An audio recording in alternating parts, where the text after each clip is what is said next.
Hello students, welcome back to the class. आज हम आपके दूसरे पेपर यानी कि 502 के बारे में डिस्कशन स्टार्ट करेंगे। ठीक है। So this is the prokaryotic metabolism. Okay, prokaryotes के अंदर मेटाबॉलिज्म का मीनिंग क्या है? हमारे बॉडी में जो भी केमिकल प्रोसेसेस होती है हमारे बॉडी के मेंटेनेंस के लिए और उसके सर्वाइवल के लिए, उन सब प्रोसेसेस को कंबाइंडली क्या कहते हैं? मेटाबॉलिज्म। ओके, सो प्रोकैरियोट्स के अंदर मेटाबॉलिज्म की क्या क्या प्रोसेसेस होती है उसके बारे में हमें इस पेपर में डिस्कस करना है। ठीक है। So here we are going to start with your chapter 2, that is the heterotrophic mode of metabolism. ठीक है। हेटेरोट्रॉफिक मीन्स आपने सुना होगा कि माइक्रो ऑर्गेनिज्म के दो टाइप्स है on the basis of their energy source. ठीक है। There are some autotrophs and second is the heterotrophs. Okay, autotrophs क्या है कि उसको एनर्जी के लिए वो किसी और पर डिपेंड नहीं करता। ठीक है। अपना फूड अपने आप से ही सिंथेसाइज करता है by the help of the sunlight. Okay, so they are known as the autotrophs and second is the heterotrophs. Heterotrophs का मीनिंग क्या है? वो फूड के रूप में किसी और ऑर्गेनिज्म की हेल्प लेता है। ठीक है। फूड के लिए या फिर एनर्जी के लिए उसे किसी और से यानी कि बाहर से ऑर्गेनिक मोलिक्यूल्स इनऑर्गेनिक मोलिक्यूल्स को कंज्यूम करना पड़ता है for their energy.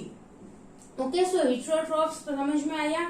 Now heterotrophic mode of metabolism यानी कि जो बाहर से हम फूड के रूप में जो भी मोलिक्यूल्स लेते हैं, ठीक है, उसमें क्या क्या प्रोसेसेस होती है। ठीक है। हमारे बॉडी के अंदर वो फूड एंटर करता है, उसके बाद क्या क्या प्रोसेसेस होती है वो उसका क्या कहते हैं? Metabolism.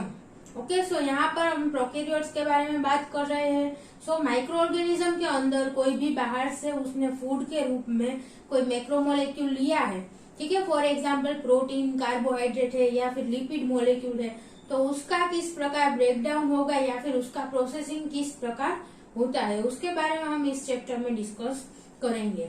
Okay, so first of all metabolism क्या है?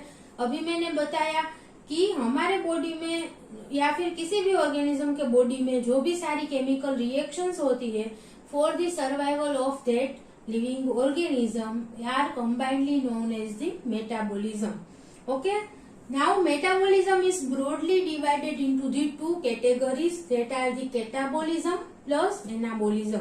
ओके, दो प्रोसेसेस में डिवाइडेड है metabolism.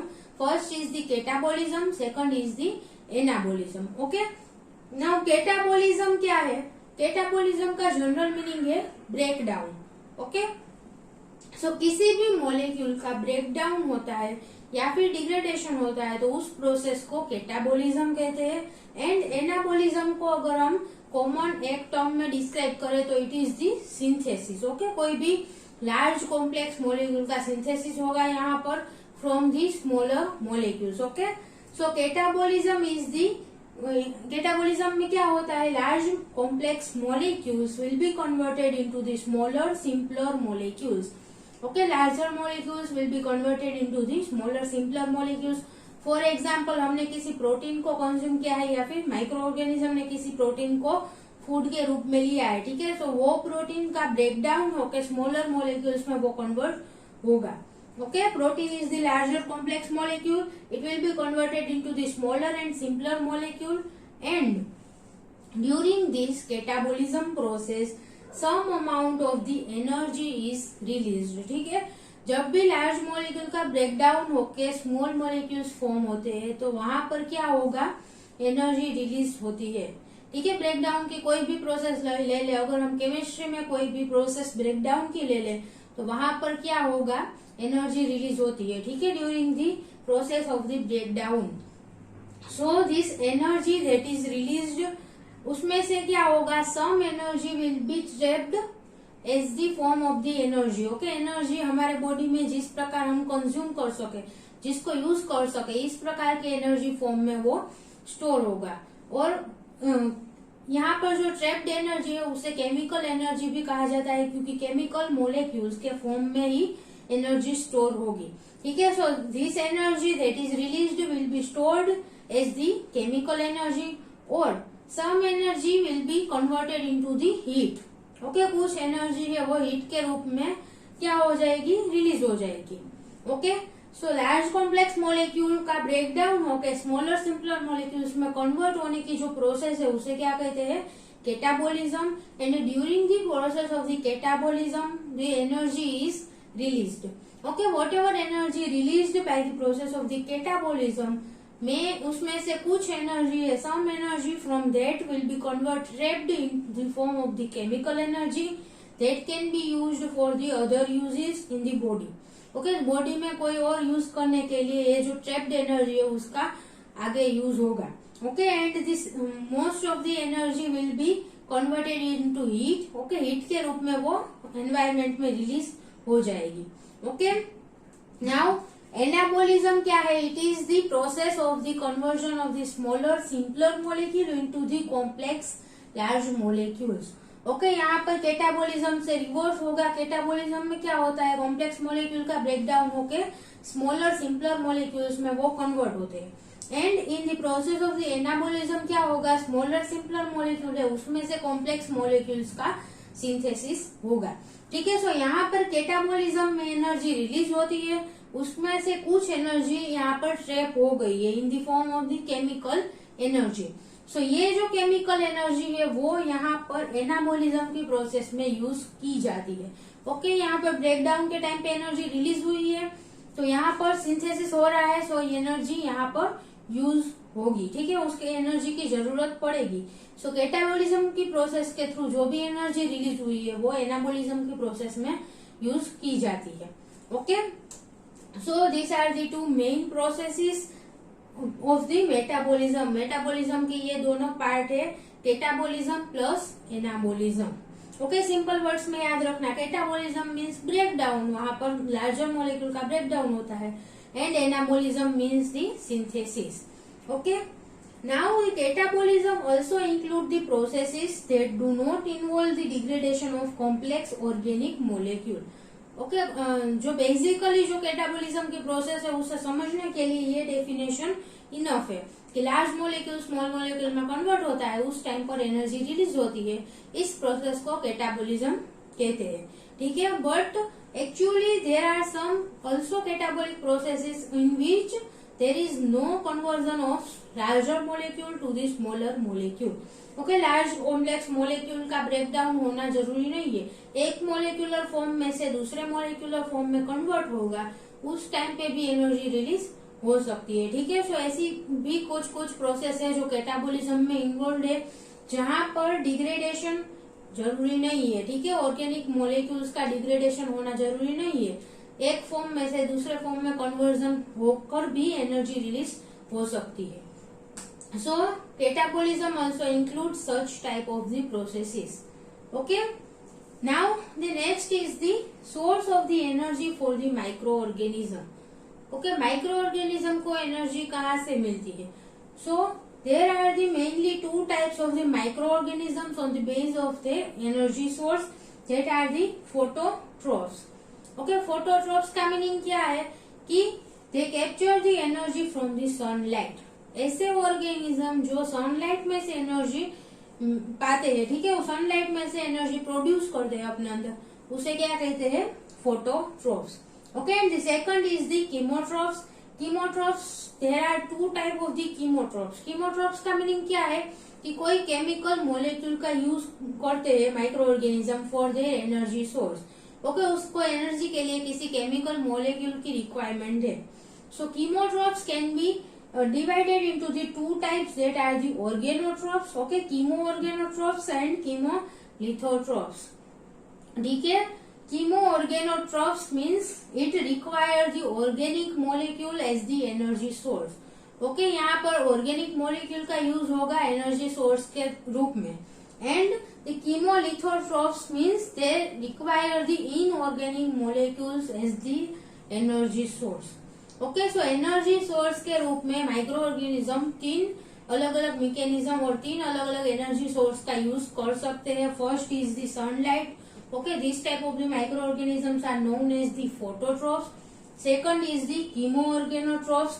Okay, they use the organic compounds. Okay, जो माइक्रो ऑर्गेनिज्म एनर्जी के सोर्स के रूप में ऑर्गेनिक कंपाउंड का यूज करते हैं they are known as the chemoorganotrophs. Okay, and the third is the inorganic molecules. जो माइक्रो ऑर्गेनिज्म इनऑर्गेनिक मोलिक्यूल्स को एनर्जी सोर्स के रूप में यूज करते हैं, they are known as the chemolithotrophs. Okay, so these are the main three energy source for the microorganisms. Now the sunlight को absorb करने के लिए फोटोट्रोफ्स के पास क्या होना चाहिए? क्लोरोफिल और the bacterio chlorophyll. Okay, so these phototrophs may contain the chlorophyll.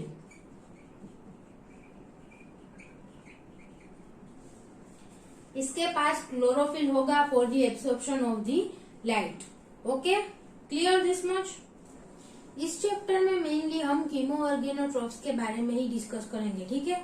So chemoorganotrophs क्या है? They use organic molecules like protein, carbohydrate, ठीक है, लिपिड, इन सब को वो अपने एनर्जी सोर्स के रूप में यूज करता है. ठीक है.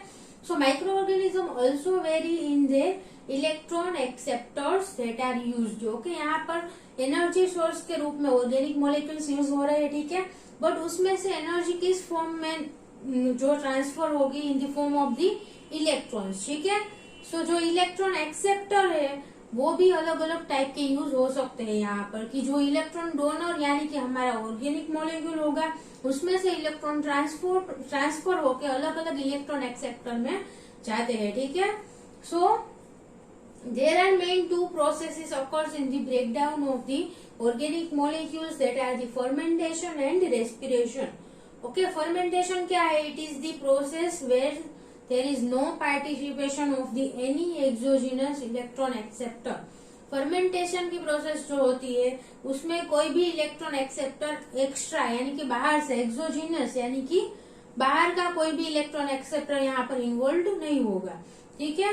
सो यहाँ पर इलेक्ट्रॉन एक्सेप्टर के रूप में क्या होगा? Usually the catabolic intermediate such as the pyruvate which act as the electron acceptor. Okay, कोई बाहर का इलेक्ट्रॉन एक्सेप्टर यहाँ पर रिक्वायर्ड नहीं है. सो इलेक्ट्रॉन एक्सेप्टर के रूप में कौन वर्क करेगा? जो भी हमारे मेटाबॉलिक इंटरमीडिएट्स है उसमें से कोई इंटरमीडिएट इलेक्ट्रॉन एक्सेप्टर के रूप में वर्क करते हैं. ठीक है. फॉर एग्जाम्पल पाइरुवेट की जो इलेक्ट्रॉन एक्सेप्टर के रूप में वर्क करेगा. ओके, और वी कैन से दैट एक ऑर्गेनिक मॉलिक्यूल में से इलेक्ट्रॉन दूसरे ऑर्गेनिक मॉलिक्यूल में पास होगा. ठीक है. So this is the basic process of the fermentation, जहां पर इलेक्ट्रॉन एक्सेप्टर कोई बाहर से इन्वॉल्व नहीं होता है. एक्सटर्नल और एक्सोजिनस इलेक्ट्रॉन एक्सेप्टर की रिक्वायरमेंट नहीं है और यहाँ पर पार्टिसिपेशन नहीं होगा. ठीक है. The second process is the respiration. Respiration क्या है? It uses the exogenous electron acceptor. Okay, the process is that involve the exogenous यानी कि external electron acceptors is known as the respiration. Okay, जहाँ पर external electron acceptor का use नहीं होता है ऐसी प्रोसेस क्या है? फर्मेंटेशन. ओके, एंड जहाँ पर external electron acceptor का यूज होता है, पार्टिसिपेशन होता है, ऐसी प्रोसेस को रेस्पिरेशन कहते हैं. ठीक है. So respiration can occur under the two conditions, that are the aerobic and anaerobic. Okay, fermentation mainly anaerobic condition में ही होता है. कभी कभी कुछ ऐसी प्रोसेस है, एक्सेप्शन है, जिसमें ऑक्सीजन की प्रेजेंस में भी फर्मेंटेशन हो सकता है. ठीक है. But mostly fermentation occurs under the anaerobic यानी कि ऑक्सीजन के एब्सेंस में ही होता है. ठीक है. So the organic electron donor यानी कि जो हमारा ऑर्गेनिक मोलिक्यूल है जिसका use microorganism as a food source और एज अ एनर्जी सोर्स कर रहा है. ठीक है. So organic molecule will work as the electron donor. इसमें से इलेक्ट्रॉन पास होगा and it will accepted by the electron acceptor. Okay, so अलग अलग प्रोसेस इसमें अलग अलग इलेक्ट्रॉन एक्सेप्टर पार्टिसिपेट करते हैं. सो फर्स्ट प्रोसेस क्या है? Fermentation, where there is the no participation of any exogenous exogenous electron acceptor. Okay, so यहाँ पर क्या होगा? इलेक्ट्रॉन एक्सेप्टर के रूप में endogenous organic electron acceptor. Endogenous यानी कि सेल के अंदर ही वो सिंथेसाइज हुआ होगा. ठीक है. बाय दिस कैटाबोलिक प्रोसेसेस का जो इंटरमीडिएट है वो ही इलेक्ट्रॉन एक्सेप्टर के रूप में वर्क करता है. So it would be endogenous organic electron acceptor. Okay. Now the second process is of the respiration. यहाँ पर दो टाइप की रेस्पिरेशन है, ठीक है। अंडर दी एनएरोबिक कंडीशन जो भी रेस्पिरेशन होता है उसे क्या कहते हैं, एनएरोबिक रेस्पिरेशन। एंड ऑक्सीजन की प्रेजेंस में यानी कि एरोबिक कंडीशन में जो भी रेस्पिरेशन होता है it is known as the aerobic respiration. So aerobic respiration में जो इलेक्ट्रॉन एक्सेप्टर है वो क्या है, ऑक्सीजन। ओके, मेनली ऑक्सीजन की प्रेजेंस में जो भी रेस्पिरेशन प्रोसेस होती है, जो भी कैटाबोलिक प्रोसेसेस होती है, वहां पर इलेक्ट्रॉन एक्सेप्टर के रूप में मेनली ऑक्सीजन वर्क करेगा, ठीक है। It will accept the electrons from the organic molecule. Now the anaerobic respiration, उसमें क्या है, वहां पर ऑक्सीजन की प्रेजेंस नहीं होगी, ठीक है, और ऑक्सीजन का यूज नहीं होता है। सो ऐसी प्रोसेसेस में इलेक्ट्रॉन एक्सेप्टर के रूप में इनऑर्गेनिक मॉलिक्यूल्स भी वर्क कर सकते हैं और ऑर्गेनिक मॉलिक्यूल्स भी वर्क कर सकते हैं, ठीक है। सो electron can be accepted by the NO3-, SO4-, CO2, carbon dioxide, ठीक है। इन तीनों इनऑर्गेनिक मॉलिक्यूल के द्वारा भी इलेक्ट्रॉन एक्सेप्ट किए जा सकते हैं। And second is the fumarate. Okay, it is an organic molecule, so this type of the organic molecules may also work as the electron acceptor. Okay, so electron acceptor mainly 3 type के यहाँ पर use हुए हैं, ठीक है। Fermentation की process में endogenous organic molecule work as the electron acceptor. Then in aerobic condition oxygen will work as the electron acceptor. And anaerobic condition में इनऑर्गेनिक और ऑर्गेनिक मॉलिक्यूल इलेक्ट्रॉन एक्सेप्टर के रूप में वर्क कर सकते हैं, ठीक है। ऑक्सीजन यहाँ पर इन्वॉल्व नहीं होगा क्योंकि ये एनएरोबिक प्रोसेस है जहाँ पर ऑक्सीजन की इन्वॉल्वमेंट नहीं है। ओके, इलेक्ट्रॉन एक्सेप्ट करने का फंक्शन क्या है, आपको एक क्वेश्चन हो सकता है, ठीक है। सो यहाँ पर हम क्या कर रहे हैं, कैटाबोलिज्म और एनाबोलिज्म की प्रोसेसेस को हमें स्टडी करना है, ठीक है। सो कैटाबोलिज्म की प्रोसेस में क्या होता है, larger molecule will break down into the smaller molecules, ठीक है। यहाँ पर एनर्जी रिलीज होती है, ऐसा हमने डिस्कस किया था आगे। सो एनर्जी किस फॉर्म में रिलीज होगी, इन the form of the chemical energy. Okay, so chemical energy यानी कि कोई ऐसा केमिकल मॉलिक्यूल बनेगा जो हाई एनर्जी केमिकल मॉलिक्यूल है, ठीक है, उसके पास ज्यादा एनर्जी है। सो ऐसा मॉलिक्यूल फॉर्म करने के लिए इलेक्ट्रॉन की रिक्वायरमेंट होगी, ठीक है। इलेक्ट्रॉन के रूप में ही एनर्जी पास होगी from one molecule to the another. Okay, so electron pass हो गए, इलेक्ट्रॉन डोनर होगा, देन एक्सेप्टर होगा, ठीक है। यहाँ पर कुछ ऐसे भी एक्सेप्टर है, जैसे कि यहाँ पर ऑर्गेनिक इलेक्ट्रॉन एक्सेप्टर है तो वो आगे दूसरे इलेक्ट्रॉन एक्सेप्टर को भी इलेक्ट्रॉन पास कर सकते हैं, ठीक है। So at that time this acceptor will work as the donor.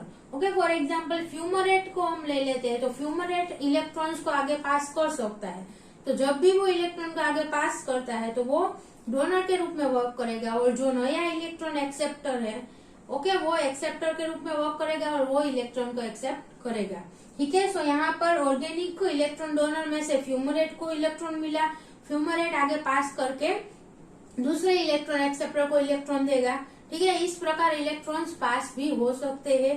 ये पूरी की पूरी इलेक्ट्रॉन पासिंग की प्रोसेस है, उसके एंड में क्या फॉर्म होगा, high energy chemical compound. Okay, so ये सब प्रोसेस एनर्जी प्रोडक्शन के लिए ही हो रही है। Okay, now the most respiration involves the electron transport chain.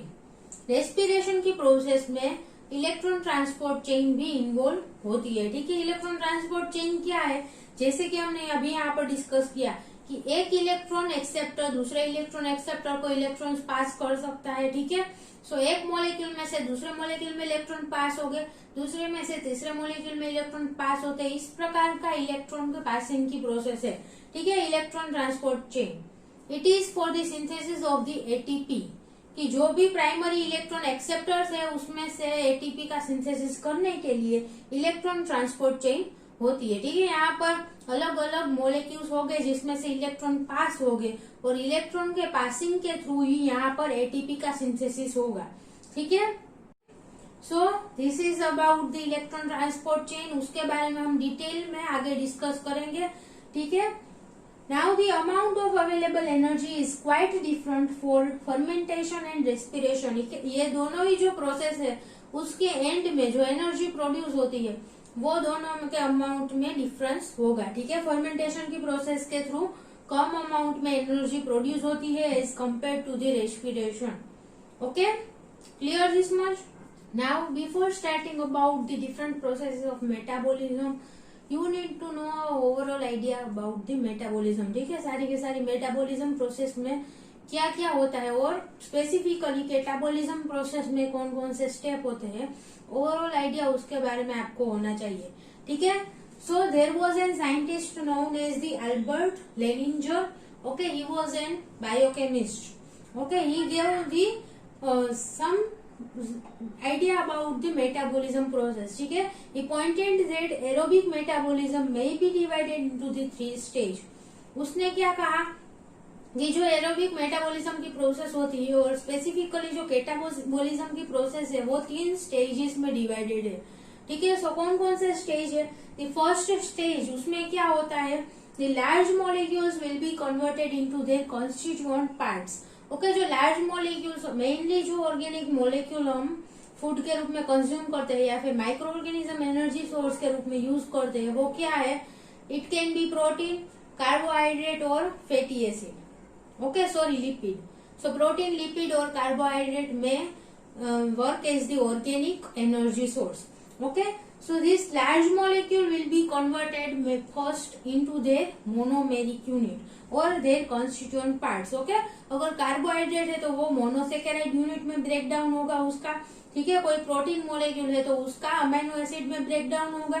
ठीक है, देन कोई लिपिड मोलेक्यूल है तो उसमें से फैटी एसिड, ग्लिसरॉल, ठीक है, ये सब जो उसके मोनोमेरिक यूनिट है उसमें बेसिकली उसका डिग्रेडेशन होता है। ठीक है, सो फर्स्ट स्टेज में क्या होगा, large molecules will be converted into their constituent parts. Okay, and this do not release the much of energy. यहाँ पर कोई ज्यादा अमाउंट में एनर्जी का रिलीज नहीं होता। ठीक है, क्योंकि पॉलीसेकेराइड है या फिर पॉलीपेप्टाइड है, उसमें से मोनोमेरिक यूनिट में ही कन्वर्जन हो रहा है सिर्फ। Okay, now the second stage में क्या होता है, this constituents part that may be amino acid, ठीक है, मोनोसेकेराइड है या फिर फैटी एसिड है, ग्लिसरॉल है, they will be converted into the more simpler molecule. Okay, उसका डिग्रेडेशन होके भी ज्यादा सिंपलर मोलेक्यूल्स में वो कन्वर्ट होगा। फॉर एग्जाम्पल, कौन से टाइप के मोलेक्यूल्स यहाँ पर फॉर्म होंगे?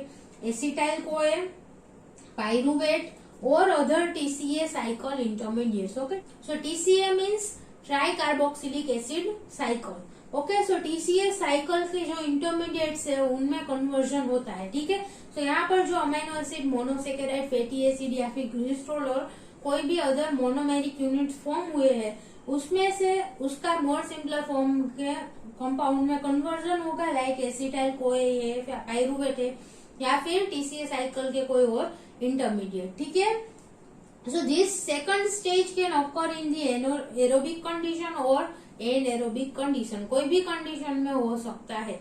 Okay, it can B occur aerobically और एनएरोबिकली। फर्मेंटेशन की प्रोसेस के थ्रू भी हो सकता है, रेस्पिरेशन के थ्रू भी हो सकता है। ठीक है, so this process here the some ATP, NADH और FADH2 are produced. ओके, यहाँ पर कुछ ज्यादा अमाउंट में एनर्जी का प्रोडक्शन नहीं हो रहा है। ठीक है, माइन्यूट अमाउंट में एनर्जी प्रोड्यूस होगी अगर होगी तो। Now in the second stage some amount of energy is produce. ठीक है, कुछ अमाउंट में एनर्जी का प्रोडक्शन होगा in the form of the ATP या फिर NADH फॉर्म होगा, FADH2 फॉर्म होगा। ठीक है, ये सब के बारे में हम आगे जब डिस्कस करेंगे सभी पाथवे, तब आपको एग्जैक्टली पता चलेगा NADH क्या है, FADH2 क्या है, ATP क्या है। ठीक है, सो यहाँ पर mainly ATP, NADH and FADH2 का फॉर्मेशन होता है as the final product. Okay, now this simpler molecules are known as the nutrient carbon भी इसे कह सकते हैं, क्योंकि ये जो हमने न्यूट्रिशन के रूप में मैक्रोमोलिक्यूल लिया है उसमें से कन्वर्ट होके ये फॉर्म हुआ है। ठीक है, इसमें जो कार्बन होगा वो कहाँ से आएगा? न्यूट्रिएंट मोलिक्यूल में से। ओके, यहाँ पर जो लार्ज मोलिक्यूल है उसको हम न्यूट्रिएंट के रूप में भी ले सकते हैं। कोई प्रोटीन हमने लिया है तो वो न्यूट्रिएंट के रूप में भी होगा। ठीक है, उसे न्यूट्रिएंट भी कह सकते हैं। So this carbon that are present in this simpler molecules are of the nutrient molecule. Okay, now this nutrient carbon will be converted into the CO2. Okay, इसका फाइनल कन्वर्जन किस में होगा? CO2 में convert हो गए, उसका release हो जाएगा। ठीक है, जो यहाँ पर प्रोटीन, कार्बोहाइड्रेट और लिपिड जिसमें इसमें जो भी कार्बन प्रेजेंट है वो कार्बन मॉलिक्यूल यहाँ पर फाइनली CO2 के रूप में रिलीज होता है। ठीक है, by the TCA cycle, try carboxylic acid cycle. So finally कोई भी प्रोसेस है उसमें से जो भी सिंपल मॉलिक्यूल फॉर्म हुए हैं वो TCA साइकिल में एंटर करेंगे और TCA साइकिल में से फाइनली क्या फॉर्म होता है, CO2। ठीक है, इसमें जो भी कार्बन मॉलिक्यूल्स प्रेजेंट थे वो CO2 के रूप में रिलीज हो जाएंगे। Okay, and this leads to the production of the ATP, NADH and FADH2। यहाँ पर ये सब मॉलिक्यूल का प्रोडक्शन होगा। This is the third stage of the metabolic process. Okay, now here this process of course aerobically, aerobic condition में ही होती है। ठीक है, and it is responsible for the release of the much of the energy. जो ज्यादा amount में, highest amount में एनर्जी रिलीज होती है वो थर्ड स्टेज में होगी। ठीक है, फर्स्ट स्टेज ऑफ ब्रेकडाउन उसमें कुछ एनर्जी प्रोड्यूस नहीं होती है, सेकंड स्टेज में कुछ अमाउंट में एनर्जी प्रोड्यूस होगी, and in the third stage the major amount of energy is produced. Okay, जो यहाँ पर एनर्जी किसके रूप में प्रोड्यूस हुई है, ATP, NADH एंड FADH2। ये फाइनल केमिकल मॉलिक्यूल्स यहाँ पर प्रोड्यूस हुए हैं जो एनर्जी स्टोर ये उसके पास एनर्जी का स्टोरेज है। ठीक है, so now this NADH2 and FADH2 will enter the electron transport chain. Okay, यहाँ पर ये NADH, FADH2 क्या है, इलेक्ट्रॉन एक्सेप्टर है। इसने इलेक्ट्रॉन कहाँ से एक्सेप्ट किया है, यहाँ पर जो न्यूट्रिएंट कार्बन वाले सिंपलर मॉलिक्यूल है उसमें से इलेक्ट्रॉन पास होता है। ठीक है, दिस सिंपलर मॉलिक्यूल जो है यहाँ पर उसमें से इलेक्ट्रॉन पास होगा किसको, NADH एंड FADH2 को। ठीक है, so these are known as the electron acceptors and CO2 में कन्वर्जन होता है। ठीक है, now this electron acceptor will transfer its electron to another electron acceptor. Okay, NADH, FADH2 दूसरे इलेक्ट्रॉन एक्सेप्टर्स को अपना इलेक्ट्रॉन पास करेंगे। ठीक है, सो एक में से दूसरे में पास होगा, दूसरे में से तीसरे इलेक्ट्रॉन एक्सेप्टर में पास होगा। इस प्रकार इलेक्ट्रॉन ट्रांसपोर्ट चेन में क्या होता है, इलेक्ट्रॉन पास होता है। ओके, इलेक्ट्रॉन का ट्रांसपोर्ट होगा, and during this process of the transportation the ATP would be generated. Okay, यहाँ पर ट्रांसपोर्टेशन की प्रोसेस के थ्रू ATP जनरेट होता है। ओके, सो ज्यादातर जो ATP हमारी प्रोसेस में जनरेट होता है वो किसके थ्रू होगा, इलेक्ट्रॉन ट्रांसपोर्ट चेन के थ्रू, क्योंकि यहाँ पर सेकंड स्टेज में भी NADH, FADH2 फॉर्म हुए हैं, थर्ड स्टेज में भी NADH, FADH2 फॉर्म हुए हैं। जो मेजोरिटी अमाउंट में जो ATP जनरेट हुआ है वो इलेक्ट्रॉन ट्रांसपोर्ट चेन के बाद जनरेट होगा। Okay, so electron NADH, FADH2 में से पास होगा, एंड पासिंग के टाइम, ट्रांसपोर्टेशन के टाइम ATP का जनरेशन होता है। Okay, now the final electron acceptor, यानी कि जो सबसे लास्ट में इलेक्ट्रॉन एक्सेप्टर है वो क्या है, इट कैन बी O2 और in some cases there may be some inorganic molecules which work as the electron acceptor। Majority amount में ऑक्सीजन ही फाइनल इलेक्ट्रॉन एक्सेप्टर के रूप में वर्क करता है। सो फाइनली वो इलेक्ट्रॉन को एक्सेप्ट कर लेगा, वो आगे कहीं पर पास नहीं करता है। ठीक है, so it is known as the final electron acceptor, the end product of the यहाँ पर electron transport chain. Okay, so O2 will accept the electrons in the electron transport chain.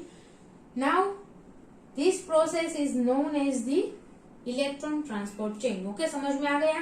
NADH, FADH2 में से भी finally क्या form होता है, ATP। Okay, so ATP is in the form of the energy, high energy compound है, और हमारे body में जो भी एनर्जी फॉर्म होती है, जो भी एनर्जी यूज होती है वो ATP के रूप में ही यूज होती है, और ट्रांसपोर्टेशन होगा वो भी ATP के रूप में ही होगा। ठीक है, सो ये कैटाबोलिज्म की प्रोसेस के थ्रू फाइनल प्रोडक्ट के रूप में एनर्जी जो प्रोड्यूस हुई है वो ATP के रूप में प्रोड्यूस होगी, और एनाबोलिज्म की प्रोसेस में जो एनर्जी की रिक्वायरमेंट है वो भी ATP के द्वारा ही फुलफिल होगी। यहाँ पर जो भी ATP सिंथेसाइज हुए हैं वो हमें बॉडी वर्क करने में, ठीक है, वर्क करने में हेल्प करता है, या फिर नए मॉलिक्यूल्स के सिंथेसिस में भी ये एनर्जी यूज होती है। Okay, so there are mainly 3 stages for the catabolic processes. Okay, एक बार रिपीट कर लेते हैं। फर्स्ट स्टेज में क्या होगा, the large molecules will be converted into their constituent parts, और मैक्रोमोलेक्यूल है तो वो उसके मोनोमर यूनिट में कन्वर्ट होगा। ठीक है, देन सेकंड प्रोसेस में मोनोमेरिक यूनिट में से सिंपलर मॉलिक्यूल्स में कन्वर्जन होगा, लाइक एसिटाइल को है पाइरुवेट और टीसीए साइकिल के कोई और इंटरमीडिएट है, ठीक है, उसमें कन्वर्जन होगा। Now this all will enter into the TCA cycle in the third stage. Third stage में क्या होगा, ये सब मॉलिक्यूल टीसीए साइकिल में एंटर करेंगे और वहां पर इन सब का जो कार्बन है, ठीक है, पाइरुवेट में जो भी कार्बन प्रेजेंट है, एसिटाइल को में जो कोए में जो कार्बन प्रेजेंट है, उन सब का कन्वर्जन CO2 में हो जाएगा, ठीक है। जो यहाँ पर हमारे लार्ज मॉलिक्यूल में जो भी कार्बन मॉलिक्यूल्स प्रेजेंट थे वो फाइनली CO2 के रूप में रिलीज होते हैं, ठीक है। यहाँ पर ATP and NADH and FADH2 का जनरेशन होगा। Okay, now this final step of the electron transport chain.